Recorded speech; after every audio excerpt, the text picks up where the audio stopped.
Hello everyone, welcome back to my YouTube channel. आज हम बात करेंगे BA second year subject geography और सेमेस्टर थर्ड, जिसमें फिजिकल ज्योग्राफी पार्ट सेकंड में अपनी क्लास चल रही थी वायुमंडल की संरचना। वायुमंडल की संरचना की इस थर्ड क्लास में हम बात करने वाले हैं वायुमंडल की विभिन्न परतों में, जिसमें हम सौरमंडल, समतापमंडल और मध्यमंडल की पहली क्लास कंप्लीट कर चुके हैं। आज हम बात करेंगे आयनमंडल और बाह्यमंडल की। तो इसका संपूर्ण विस्तार आज की क्लास में देखेंगे, तो वीडियो को बिना स्किप किए पूरा देखना, लास्ट तक देखना, तभी आपकी ये समझ में आएगा। और ये बीए जो थर्ड सेमेस्टर है उसमें कंफर्म क्वेश्चन आएगा। इसके साथ साथ कंपटीशन क्लासेस के लिए भी ये बहुत इंपॉर्टेंट क्लास होने वाली है। तो चलिए बिना किसी देरी के हम वीडियो शुरू करते हैं। आज का अपना टॉपिक है आयनमंडल। आयनमंडल यानी कि आयनोस्फीयर, और आयनमंडल की जो ऊंचाई है वो कितनी है और इसके अलावा इसका विस्तार कहां से कहां तक है। तो सबसे पहले हम देखते हैं आयनमंडल का विस्तार, जो मुख्य रूप से मध्यमंडल से ऊपर और बाह्यमंडल के नीचे विस्तृत रूप से पाया जाता है। और इसकी ऊंचाई घटती बढ़ती रहती है, और इसकी ऊंचाई सामान्य रूप से 80 किलोमीटर से लेके, कुछ विद्वान बताते हैं 500 किलोमीटर तक, और कुछ बताते हैं 680 660 किलोमीटर। तो मुख्य रूप से हम मानते हैं इसको 80 किलोमीटर से लेके 680 किलोमीटर के मध्य इसका विस्तार पाया जाता है, और इसमें अलग अलग परतें पाई जाती है। इससे पहले हम इसके नाम के बारे में चर्चा कर लेते हैं कि इसका जो नाम है आयनमंडल, इसको इंग्लिश में आयनोस्फीयर के नाम से जाना जाता है। अब इसको आयनोस्फीयर यानी कि तापमंडल, और यानी कि इसको थर्मोस्फीयर के नाम से भी जाना जाता है। अब बात आती है कि जो आयनमंडल है, आयनमंडल क्यों कहा जाता है इसको?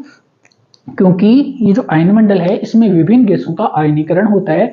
आयनीकरण की प्रक्रिया के कारण ही, या आयनोकरण की क्रिया है संपन्न होने के कारण ही इसे आयनमंडल के नाम से या आयनोस्फीयर के नाम से जाना जाता है। और ये जो आयनमंडल है यानी कि आयनोस्फीयर, इसमें सूर्य से आने वाली जो अल्ट्रावायलेट किरणें हैं या कॉस्मिक किरणें होती है, उनका आयनीकरण होता है। उनके द्वारा गैसों का आयनीकरण होता है। विभिन्न गैसों का अलग अलग लेयर में आयनीकरण होता है। तो हम देखेंगे एक एक चीज।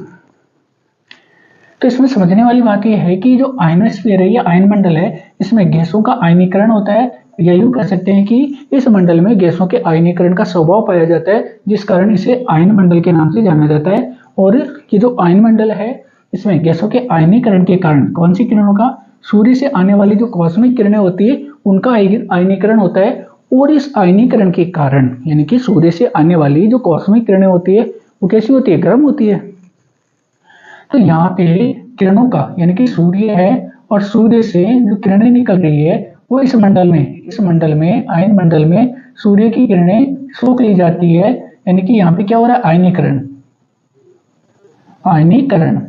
आयनीकरण होने से क्या होता है? इस क्षेत्र में तापमान बढ़ जाता है, जिसके कारण क्या होता है? तापमान में वृद्धि होती है। इसलिए जैसे तापमान में वृद्धि होती है तो इसे तापमंडल के नाम से जाना जाता है। जैसे कि यहाँ पे आ गया तापमंडल, यानी कि इस क्षेत्र में तापमान में वृद्धि होती है। और तापमान में वृद्धि किसके कारण होती है?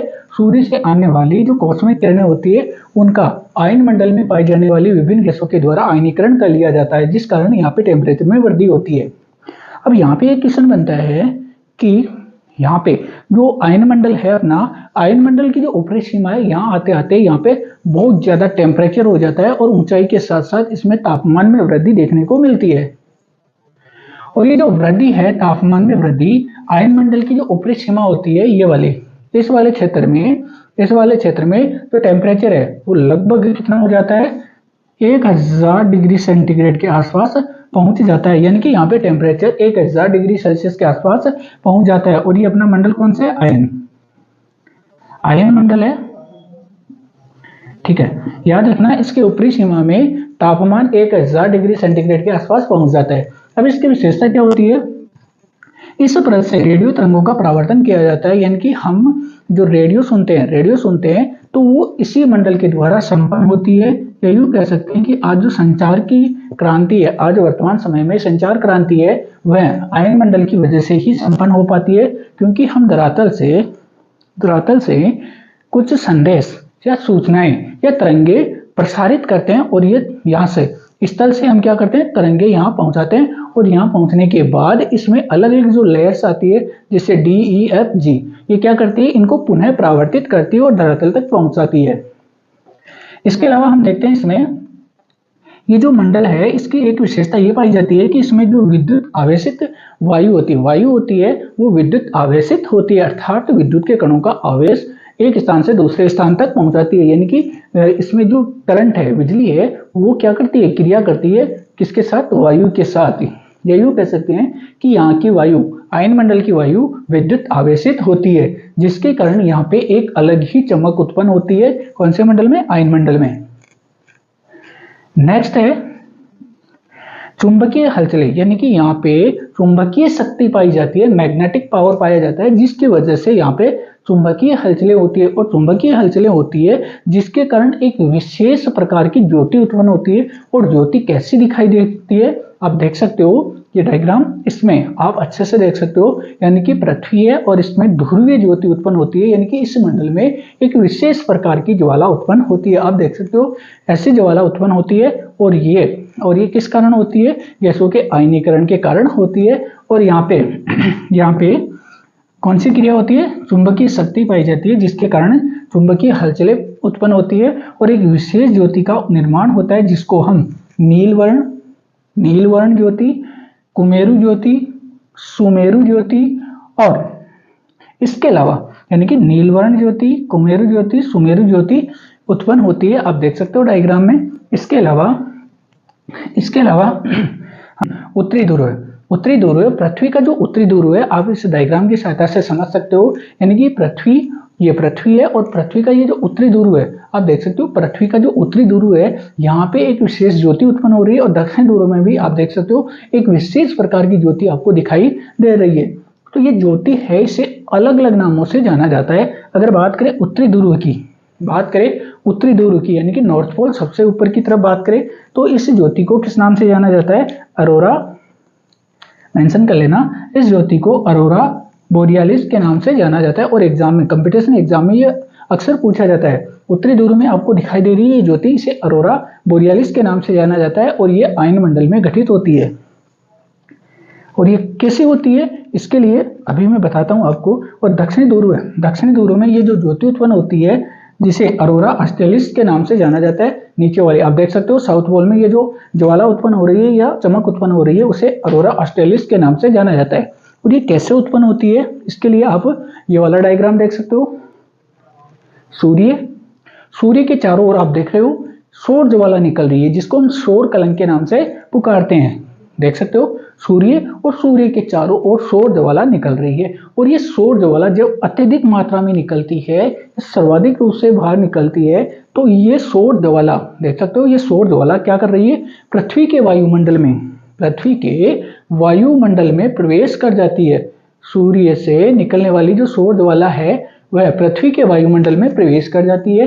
और ये अधिक मात्रा में निकलती है तब ये पृथ्वी के वायुमंडल में प्रवेश करती है, जिसके कारण क्या होता है, एक विशेष ज्योति का निर्माण होता है। और ये हमें आयन मंडल में दिखाई देती है, जिसे हम अरोरा बोरियालिस उत्तरी ध्रुव और अरोरा ऑस्ट्रेलिस दक्षिणी ध्रुव के नाम से पुकारते हैं। तो इसमें कोई डाउट, ये आप डायग्राम देख सकते हो। ठीक इसी प्रकार की एक घटना घटित होती है, जिसके कारण एक चमक उत्पन्न होती है। आप स्क्रीनशॉट ले सकते हो पहले इसका।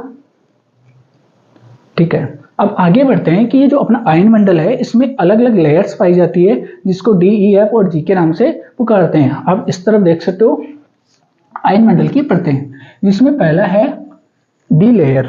डी से ही हमने क्यों स्टार्ट किया, ए से क्यों नहीं किया, तो इसके लिए मैं बता दूं कि ये जो पहले जो परतें हैं, जिसमें सौर मंडल, समताप मंडल, मध्य मंडल, इसमें A layer, B layer, C layer और ये अपनी डी लेयर, आप देख सकते हो डी लेयर। ठीक है, तो ये डाउट अपने दिमाग से निकाल देना। तो इसमें आगे देखते हैं कि ये जो डी लेयर है, इसमें मुख्य रूप से इसकी ऊंचाई है वो है 80 किलोमीटर से लेके 99 किलोमीटर के मध्य इसकी ऊंचाई हमें देखने को मिलती है। इसके अलावा हम बात करें, एक सेकेंड, इसकी बात करें तो इसमें इसे मेसोपोज के नाम से, ये जस्ट मेसोपोज के ऊपर पाई जाती है। और ये जो गैस है, ये जो मंडल है, इसमें कौन सी गैस का आयनीकरण होता है, नाइट्रोजन गैस का आयनीकरण होता है। कौन सी गैस का, नाइट्रोजन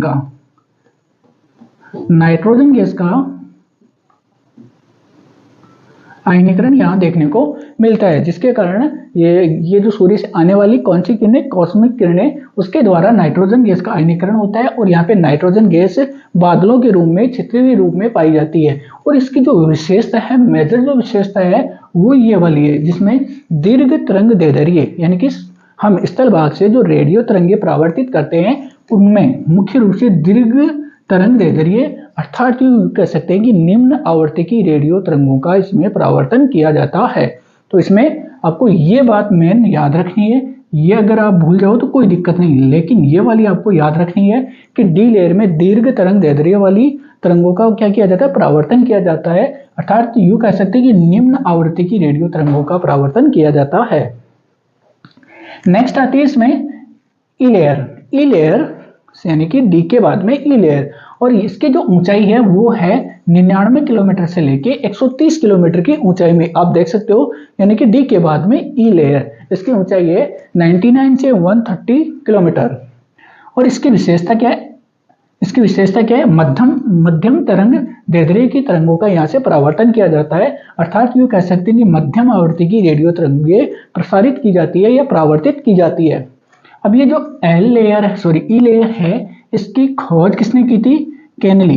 किसने की थी, केनेली ने, और उसी के नाम पर इसे केनेली हेविसाइड परत के नाम से भी जाना जाता है। केनेली हेविसाइड अर्थात ई लेयर दोनों एक ही है, इसकी खोज किसने की थी, केनेली हेविसाइड नामक विद्वान ने की थी, इसलिए इसे केनेली हेविसाइड परत के नाम से भी जाना जाता है। इसके अलावा इसकी बात करें तो इसमें ऑक्सीजन गैस का आयनीकरण होता है, यानी कि बहुत अल्प मात्रा में, विरल मात्रा में ऑक्सीजन गैस पाई जाती है और छितरी हुई रूप में और बादलों के रूप में हल्की हल्की ऊपर गुब्बारों के रूप में यहाँ देखने को मिलती है। कौन सी गैस, ऑक्सीजन गैस, और यहाँ पे ऑक्सीजन गैस का आयनीकरण होता है। नेक्स्ट है अपनी एफ लेयर।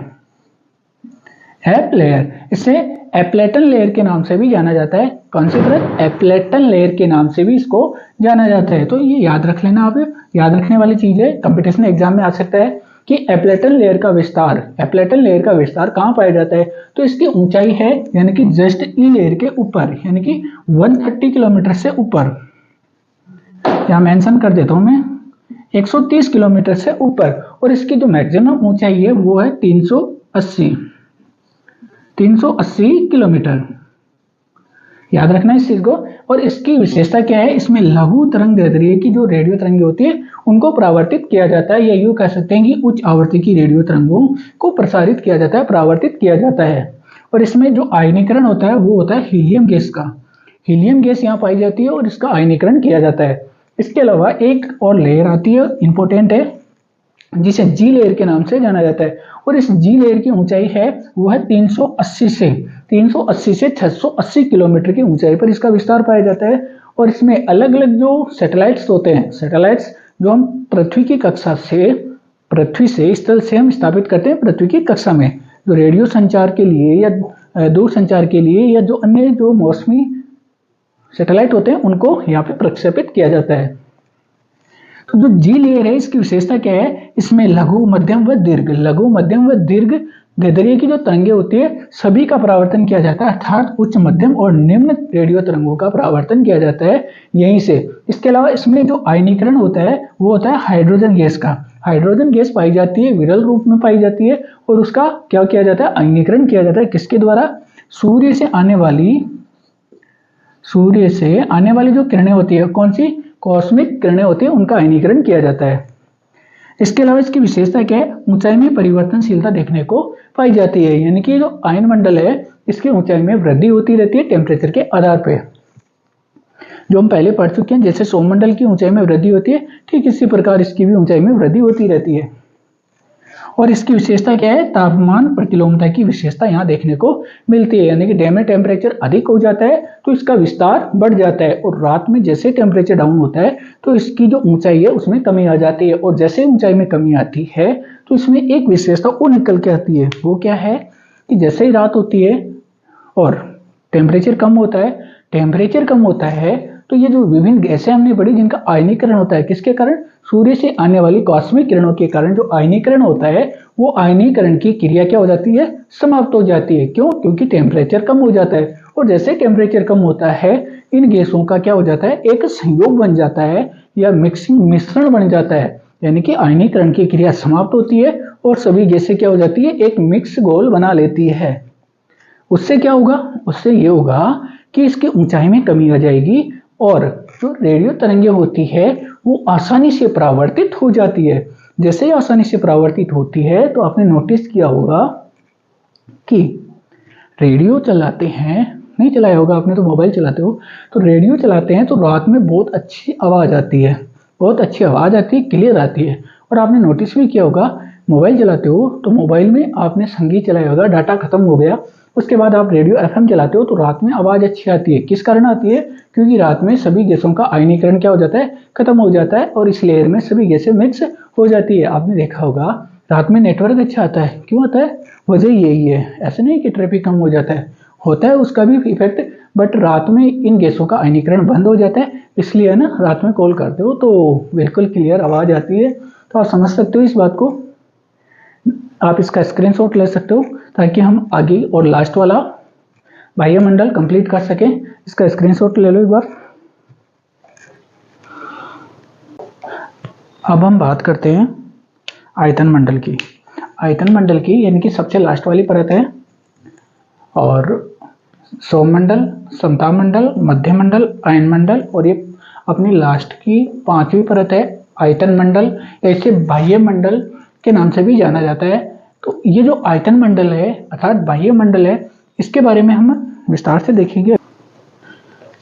जो विद्वान है लेमैन,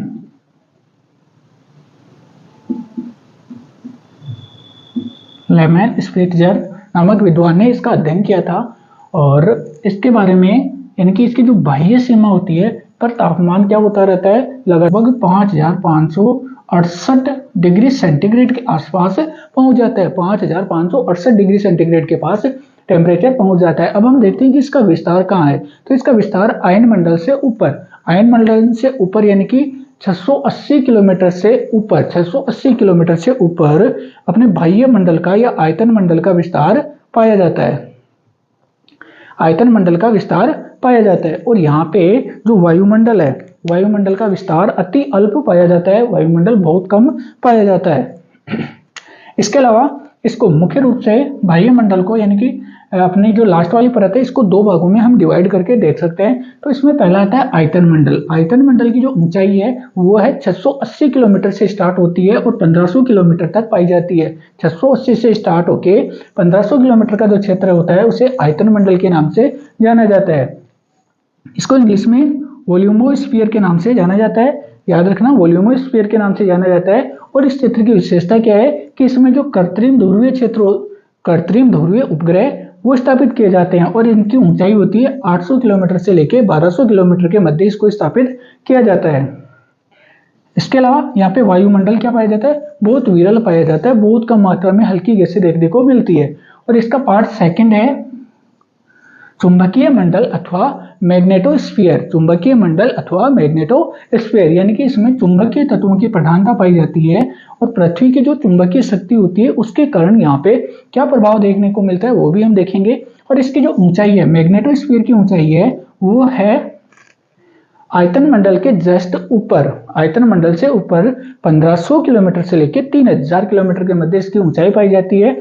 और यहाँ पे गैस प्लस एरोसोल्स अल्प मात्रा में देखने को मिलते हैं, यानी कि बहुत कम विरल मात्रा में देखने को मिलते हैं। इसके अलावा एक इंपॉर्टेंट बात यहाँ से निकल के आती है कि यहाँ पे ये अंडरलाइन कर लेना या मोस्ट कर लेना इसको, वान अलेन रेडिएशन बेल्ट, ये रेडिएशन यानी कि रेडिएशन होता है, वान अलेन रेडिएशन बेल्ट यहाँ पे पाया जाता है। और ये क्यों होता है और इसमें क्या पाया जाता है, पृथ्वी के मैग्नेटिक फील्ड के द्वारा, पृथ्वी का जो मैग्नेटिक फील्ड है यानी कि पृथ्वी की जो पृथ्वी का अपना जो मैग्नेटिक फील्ड है उसके द्वारा यहाँ पे क्या किया गया है, पकड़े द्वारा यानी कि मैग्नेटिक फील्ड के द्वारा खींचे गए अवशेषित या आवेशित कण पाए जाते हैं, अवशोषित कण पाए जाते हैं, यानी कि ब्रह्मांड से जो मैग्नेटिक कण थे उसको कौन, पृथ्वी क्या कर लेती है, आकर्षित कर लेती है, और इस क्षेत्र में ये फैले हुए हैं या पाए जाते हैं। इसके अलावा हम बात करें, ये अपना जो टॉपिक है कंप्लीट हो चुका है, यानी कि वायुमंडल की संरचना कंप्लीट हो चुका है। इससे पहले वायुमंडल का संगठन और उससे पहले वायुमंडल किसे कहते हैं, वायुमंडल के घटक हम पढ़ चुके हैं, वायुमंडल का संगठन पूरा देख चुके हैं, विस्तृत क्लास हो चुकी है। इसके अलावा वायुमंडल की संरचना अपनी कंप्लीट हो चुकी है। अब यहाँ से क्वेश्चन बनेगा कि वायुमंडल किसे कहते हैं। छोटा क्वेश्चन, वायुमंडल की भौतिक संरचना का विस्तृत वर्णन कीजिए। क्वेश्चन आएगा 15 नंबर का। ठीक है, तो 15 नंबर का आपका मैटर क्लियर हो चुका है। अब हम नेक्स्ट बात करेंगे सूर्यताप की। सूर्यताप की और सूर्यताप को प्रभावित करने वाले कारक अगली क्लास में। और उम्मीद करता हूँ आपको हमारी ये क्लास पसंद आई होगी। अगर आप हमारे इस वीडियो पर बिल्कुल नए हो तो आप इससे पहले, इस वीडियो को देखने से पहले हमारी इस प्लेलिस्ट में, सेमेस्टर 3 की प्लेलिस्ट में आप हमारे चैनल पे विजिट कीजिए। वहाँ पे आपको अलग अलग सेमेस्टर की अलग अलग प्लेलिस्ट मिलेगी, तो वहाँ पे आपको ढूंढने की जरूरत नहीं है। चैनल पे विजिट कीजिए और वहाँ पे प्लेलिस्ट का ऑप्शन है, उस प्लेलिस्ट में जाके आप अपनी क्लास के अकॉर्डिंग प्लेलिस्ट सेट कर सकते हो, देख सकते हो। और उसमें क्लास बाय क्लास हमने मेंशन कर रखा है कि क्लास फर्स्ट है, जैसे सेमेस्टर 3 सब्जेक्ट कौन सी है, तो ज्योग्राफी के लिए जी हमने यूज किया है, और क्लास फर्स्ट सेकंड थर्ड वो हमने अलग से मेंशन कर रखा है। तो आप सारी क्लास रेगुलर लीजिए और पूरी क्लास देखिए। हम आपसे प्रॉमिस करते हैं आपके फाइनल एग्जाम तक आते आते हम पूरा कोर्स करवाएंगे और आपके टॉप नंबर यानी कि लगभग 90% नंबर दिलाने की पूरी कोशिश करेंगे। साथ ही साथ हमारे चैनल पे आप विजिट करके इतिहास की क्लास भी देख सकते हो। इतिहास की क्लासें भी हम अपलोड कर रहे हैं, तो दोनों क्लासों को आप बराबर महत्व दीजिए। जिनके आप ज्योग्राफी है, जिनके हिस्ट्री है, दोनों जाके हमारे चैनल पे विजिट करके देख सकते हो। आप इसका स्क्रीनशॉट ले लो। और हाँ, एक और महत्वपूर्ण सूचना आपके लिए, अगर आप हमारी क्लासों का हाथ से लिखे हुए नोट्स चाहते हो, पीडीएफ नोट्स चाहते हो, तो आप हमें कमेंट कर सकते हो। हम आपको पीडीएफ में अवेलेबल करवा देंगे, जिसके आईडी और पासवर्ड हम आपको सेंड कर देंगे। आप आईडी और पासवर्ड लगा के पीडीएफ डाउनलोड कर सकते हो।